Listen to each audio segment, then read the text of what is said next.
कहानी का शीर्षक है गलतफहमी।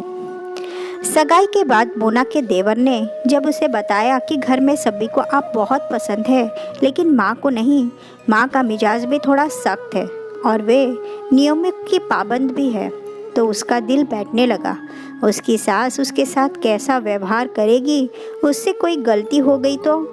ऐसे ही काल्पनिक सवालों में वह उलझी थी कि शादी के एक दिन पहले सीढ़ियाँ चढ़ते समय अचानक उसका पैर फिसल गया और उसके दाहिने पैर में मोच आ गई।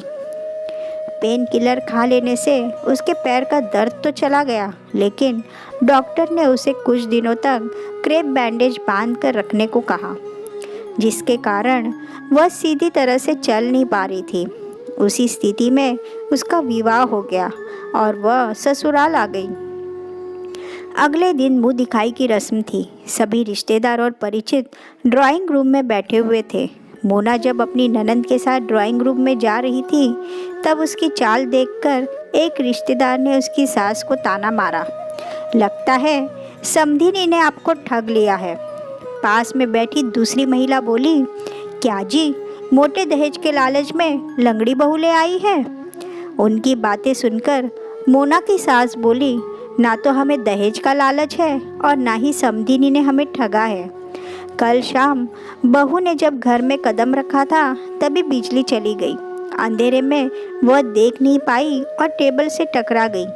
पैर में लगी चोट के कारण ही वह ठीक से चल नहीं पा रही है। सास की बात सुनकर मोना दंग रह गई। उसने तो सोचा था कि सास उसे पसंद नहीं करती है, तो इस मौके का फ़ायदा उठाकर रिश्तेदारों के सामने उसे खूब भला बुरा कहेगी।